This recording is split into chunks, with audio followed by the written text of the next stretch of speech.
Tiga keuntungan dan kerugian jika Nathan Joaon, Shane Patinama, dan Rafael Strike gabung ke Bayangkara Presisi Lampung atau secara umum dia masuk ke Liga Indonesia atau bermain di Liga Indonesia.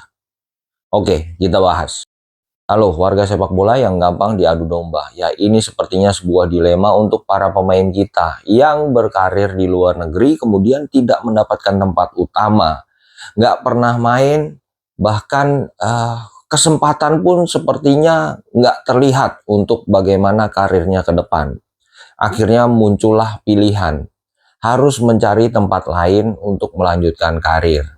Salah satu pilihannya adalah masuk ke Asia, atau secara khusus lagi masuk ke ASEAN. Lebih khusus lagi yaitu pulang kampung, bermain di negeri sendiri. Kayak misalnya Bayangkara FC yang kemarin di Divisi 2 sekarang sudah naik ke Divisi 1, berencana untuk membeli 3 pemain timnas ini. Nathan Joaon, Shane Patinama, dan Rafael Strike. Pemainnya bagus, tapi nanti berpengaruh nggak untuk karir mereka ke depan? Kan itu masalahnya. Mungkin niatnya bagus, niatnya adalah supaya pemain yang berlabel timnas ini yang nggak pernah main di klubnya bisa bermain untuk Bayangkara FC, menyelamatkan karirnya, match fitnessnya terjaga. Tapi apakah kualitas di Indonesia bisa membantu para pemain ini untuk tetap menjaga kualitasnya? Ya, berikut ini adalah 3 keuntungan dan 3 kerugian ketika ketiga pemain ini masuk ke Liga Indonesia. Keuntungan yang pertama adalah jelas. Yang pertama, yang tadinya dia tidak mendapatkan menit bermain, ketika masuk ke Indonesia ada kemungkinan mendapatkan menit bermain. Yang tadinya cadangan bisa kemungkinan menjadi starter. Yang tadinya tidak pernah bermain selama 90 menit, kemungkinan akan bermain selama 90 menit. Karena biar bagaimanapun label pemain timnas pasti mendapatkan kepercayaan tersendiri dari pelatih dan dari penggemar sepak bola Indonesia. Keuntungan yang kedua adalah kemungkinan pemain ini akan mendapatkan penghasilan lebih besar. Dalam artian di sini adalah gajinya.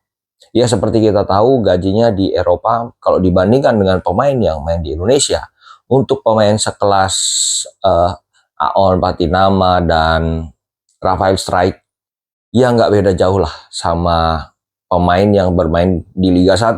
Tapi untuk yang bintang ya, bahkan ada kemungkinan kalah besar. Begitu masuk ke Indonesia, kemungkinan gaji yang diterima ya di atas 300 jutaan per bulan. Sedangkan ketika bermain di luar negeri belum tentu segitu. Jadi sudah ada 2 keuntungan. Pertama, menit bermain yang itu dibutuhkan untuk masuk tim nasional karena itu dikatakan sendiri oleh pelatih Patrick Kluivert. Yang kedua adalah mendapatkan penghasilan yang lebih besar. Bahkan ada kalimat begini, kalau mau kejar karir, ya silahkan bermain di luar negeri. Kalau mau kejar materi, silahkan bermain di dalam negeri di Liga 1 BRI. Tapi kalau mau kejar keadilan, ya udahlah mendingan pulang aja. Karena kalau kejar keadilan atau mencari keadilan di negeri sendiri, seperti mencari jarum di tumpukan jerami. Ya itu tadi udah 2 keuntungan. Nah, keuntungan yang ketiga adalah ketika pemain-pemain itu masuk ke Indonesia, ya paling enggak nih, kalau butuh hiburan bisalah nonton langsung konsernya Denny Caknan dan Gilgah Syahid featuring dengan Happy Asmara sekaligus. Mungkin selama ini cuma bisa mendengarkan lewat Spotify atau platform musik di digital. Nah, sekarang bisa nonton langsung, bahkan bisa ketemu, bisa minta tanda tangan. Nah, itu dia. Nah, tadi udah kita bahas keuntungannya, tentu nggak adil kalau kita nggak bahas dari 2 sisi, yaitu dari kerugiannya. Nah, kerugiannya apa kira-kira kalau pemain-pemain ini masuk ke Indonesia? Karena pemain bola manapun pasti cita-citanya bermain di Eropa atau mungkin di tingkat Asia. Jadi tingkatannya lebih tinggi dari tingkat ASEAN. Kerugian yang pertama ketika pemain ini masuk ke Indonesia adalah di saat pemain ini bermain biasa saja, di saat pemain ini bahkan tidak perform, ada kemungkinan karirnya di tim nasional akan tamat. Kok bisa begitu? Ya, karena begini, kalau tidak perform, tapi bermain di kelas di atas atau bermain di Eropa, kita masih bisa maklum, oh mainnya di Eropa. Mungkin nanti kalau dipanggil ke tim nasional bertanding dengan pemain-pemain yang kelasnya ASEAN atau Asia, mereka masih bisa melawan.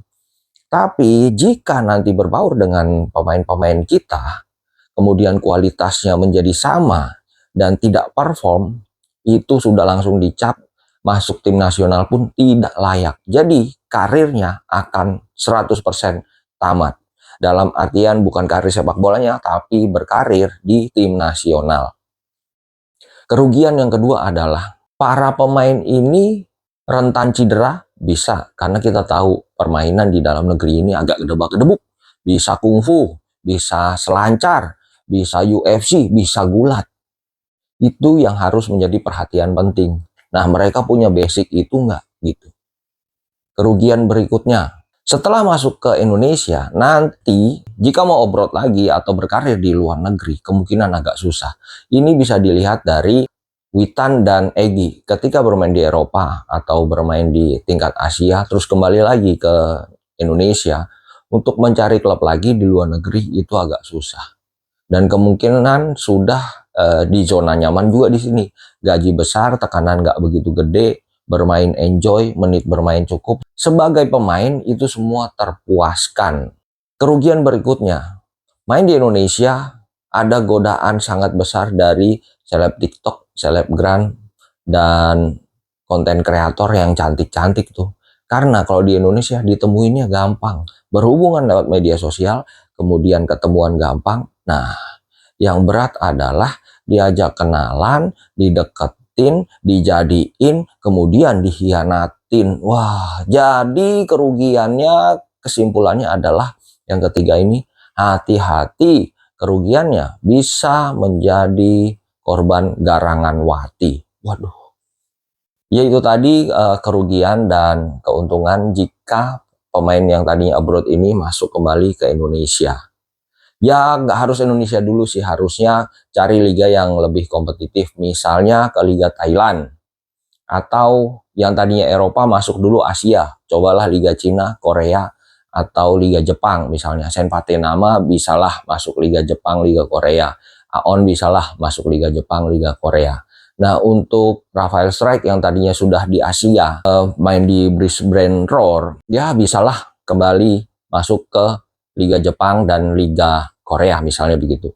Kalau itu nggak bisa, masuklah ke ASEAN, masuk ke Liga Thailand. Ya kembali lagi itu adalah sebuah pilihan dari masing-masing pemain itu sendiri. Apakah mau tetap berjuang di negara orang atau kembali pulang. Oke gitu dulu teman-teman, ditunggu setoran komennya. Jangan lupa subscribe.